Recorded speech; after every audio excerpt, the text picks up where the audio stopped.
नमस्कार। आप सुन रहे हैं द बॉलीवुड रेडियो और मैं हूं आपके साथ आकाश। दोस्तों, किस्सा राजेश खन्ना का और बात साल 1973 की, लेकिन एक बेहद ख़ास तारीख की। तारीख है 27 मार्च और साल है 1973। राजेश खन्ना और डिम्पल कपाड़िया की शादी का दिन। सुपरस्टार की बारात फिल्मी सितारों से सजी थी। कई जानी मानी हस्तियां उस बारात में शामिल थीं। बंबई के साथ साथ देश भर में इस शादी को लेकर चर्चाएं हो रही थीं। लेकिन इन चर्चाओं को राजेश खन्ना ने जो ट्विस्ट दिया वो वाकई अप्रत्याशित और क्रूर था। वो अपनी बारात जानबूझकर अपनी प्रेमिका रही अंजू महेंद्रू के घर के आगे से लेकर गए। ऐसा लग रहा था जैसे जैसे उनकी फिल्में फ्लॉप हुई थीं, अपनी अपराजित छवि को कायम रखने की उनकी भूख भी और ज्यादा बढ़ गई थी। अपने जहन में शायद उसी इमेज को बरकरार रखने के लिए उन्होंने अपनी ही एक दीवानी फैन से शादी कर ली थी। फैन जो उनकी स्क्रीन इमेज से बेहद प्यार करती थी। जिस तरह की जल्दबाजी और गोपनीयता उन्होंने अपनी सगाई और शादी में दिखाई, उससे ये बात जाहिर होती है कि ये मामला सिर्फ रिबाउंड पर जोड़े रिश्ते का नहीं था, बल्कि ये फैसला उनके अंदर के गुस्से को भी जाहिर कर रहा था। वो शायद अंजू को ये दिखाना चाहते थे कि उन्हें एक ऐसी खूबसूरत हमसफर मिल सकती है जो सिर्फ उनकी अच्छाइयां देखती है, सिर्फ उनकी तारीफ करती है। जिस तरह मीडिया ने उनकी शादी को कवर किया, जिस तरह उनके फैंस का उत्साह दिखा, उन्हें लगा कि शादी के इस फैसले के जरिए उन्होंने शायद अपनी नजरों में अपनी फ्लॉप फिल्मों से गिरती इमेज को दोबारा खड़ा कर लिया था। उनके साथ काम कर चुके कई लोगों की वाकई ये राय थी कि राजेश खन्ना ने ये फैसला अंजू से बदला लेने के लिए किया। लेकिन अगर इस घटना पर गौर किया जाए तो सुपरस्टार का घायल दिल ही सामने आएगा। फिल्म आपकी कसम के अपने किरदार की तरह ही अपने रिश्तों को पूरी तरह काबू में रखने की उनकी आदत ने उन्हें उन्हीं रिश्तों को झकझोर कर रख दिया। जिंदगी भर वो अपने करीबी रिश्तों के पेंच सुलझाने की कोशिश करते रहे, लेकिन बार बार रिश्तों के इन धागों में वो खुद ही इस कदर उलझते गए कि आखिर तक निकल ही ना सके। उस दिन शादी में राज कपूर भी अपनी बॉबी को आशीर्वाद देने आए, जिसने पूरी फिल्म को किए बिना ही शादी करने का बड़ा फैसला ले लिया था। दिलीप कुमार भी बधाई देने पहुंचे। इसके अलावा जे ओम प्रकाश, शक्ति सामंत, शत्रुघ्न सिन्हा और राजेश खन्ना के थिएटर के दिनों के भी कुछ दोस्त थे। शादी के बाद करीबी दोस्तों, फिल्म स्टार्स और मीडिया के कुछ खास लोगों के लिए कॉकटेल पार्टी का आयोजन हुआ और इसकी सबसे खास बात यह रही कि ऋषि कपूर भी यहां आए। वरिष्ठ फिल्म पत्रकार मोहन बाबा वहां मौजूद थे और उस शाम का जिक्र करते हुए उन्होंने लिखा कि शादी के दिन जब पूरी दुनिया जैसे पागल हो गई थी, उसी दिन कॉकटेल पार्टी में एक पल के लिए चिंटू यानी कि ऋषि कपूर, डिम्पल और मेरी, हम तीनों की मुलाकात हुई। सबकी नजरें मिली, फिर होठों पर जो मुस्कुराहट आई उसने दिल टूटने की पूरी कहानी बयां कर दी। कहानी जो हमेशा के लिए अनकही रह गई। ये फैसला इतनी जल्दबाजी में हुआ था कि डिम्पल का परिवार भी पूरी तरह से उनकी शादी के लिए तैयार नहीं था। जहां उनके पिता चुन्नी भाई कपाड़िया खुश थे कि उन्हें सुपरस्टार दामाद मिला है, वहीं दूल्हा दुल्हन के बीच उम्र के फर्क को लेकर डिम्पल की मां अफसोस जता रही थी। भारतीय एस प्रधान डिम्पल की शादी पर उनकी मां बिट्टी कपाड़िया रो रही थी, ऐसा बताती हैं, क्योंकि उन्हें लग रहा था कि उनकी बेटी एक ऐसे शख्स से शादी कर रही है जिसकी उम्र डिम्पल की बजाय उनकी उम्र के ज्यादा करीब है। अपनी शादी पर ऐसे रिएक्शंस का सामना करते हुए डिम्पल खन्ना सुपरस्टार की दुल्हन के जोड़े में आशीर्वाद में दाखिल हुई।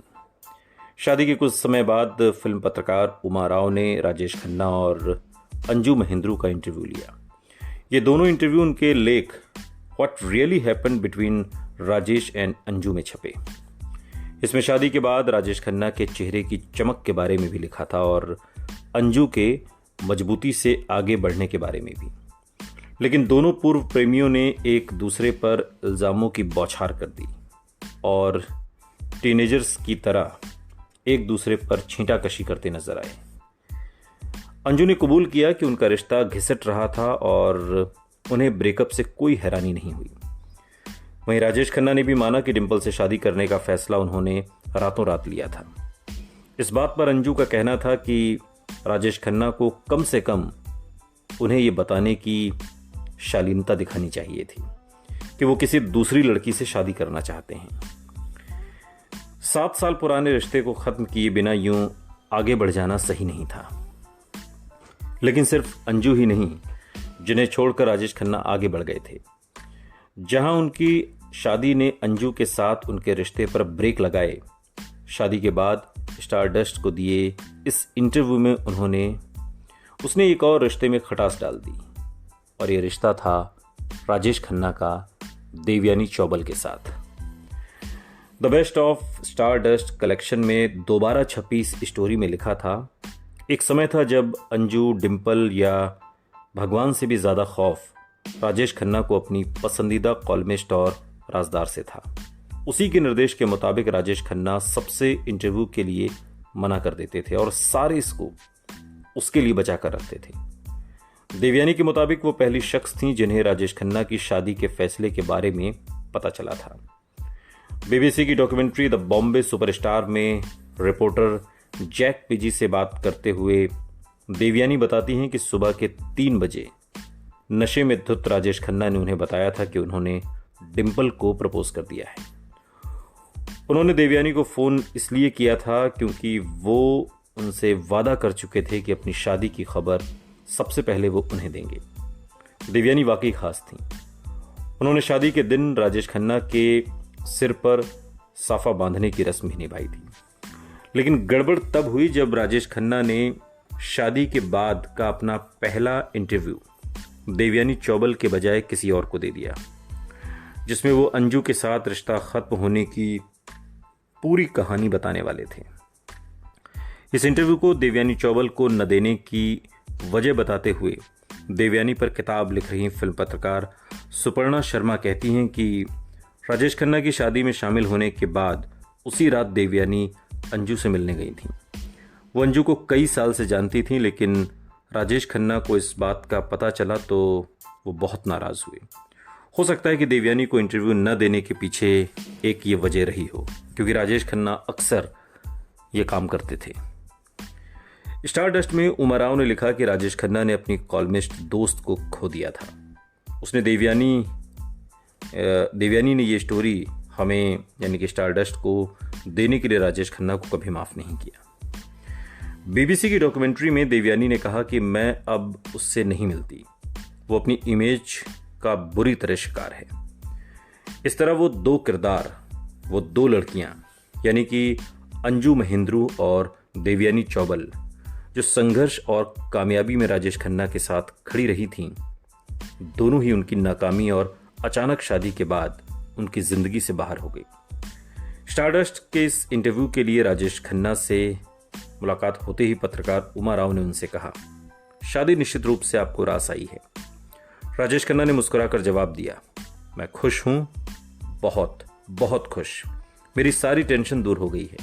मैं पूरी तरह तनाव मुक्त और शांत हो गया हूं। राजेश खन्ना को मालूम था कि गॉसिप कॉलम उनकी शादी की पब्लिसिटी को एक पब्लिसिटी स्टंट बता रहे हैं और ऐसी बातें लिख रहे हैं कि जिससे ये लग रहा था कि इस पूरे मामले में अंजू के साथ धोखा हुआ है। इन्हीं पलों में राजेश खन्ना ने उमा राव को इस टूटे हुए रिश्ते पर अपना पक्ष देने का फैसला कर लिया।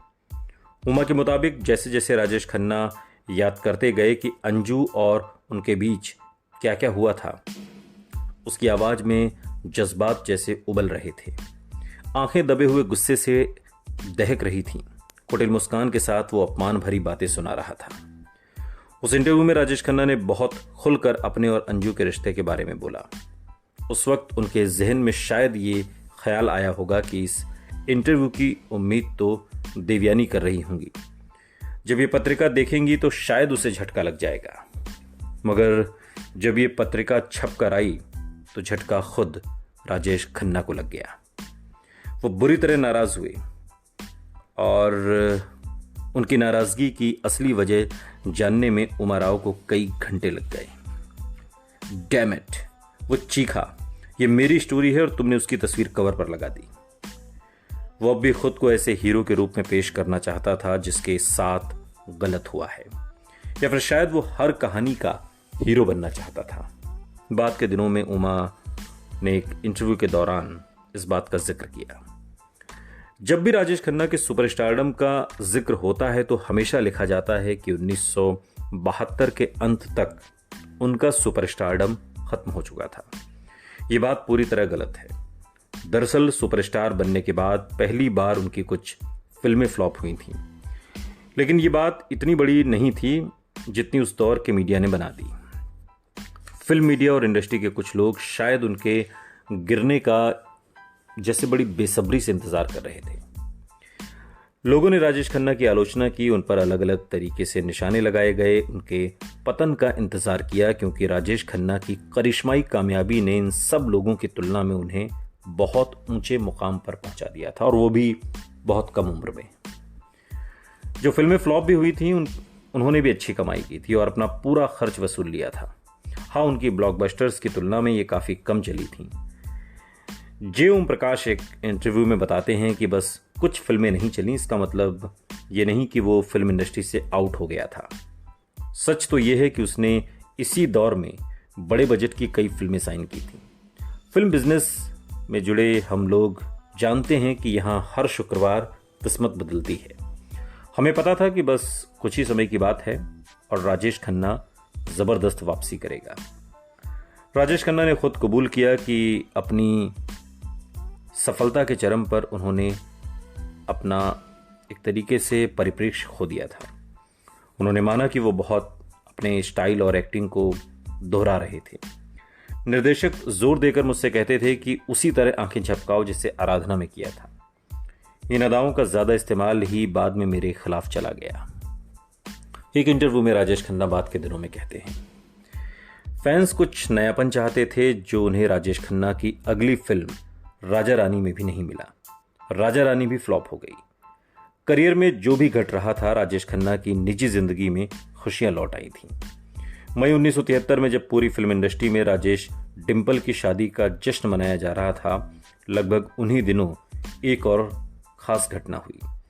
रोमांटिक हिंदी फिल्मों के बीच एक मारधाड़ वाली एक्शन फिल्म रिलीज हुई जो बदले की कहानी पर आधारित थी। फिल्म का नाम था जंजीर।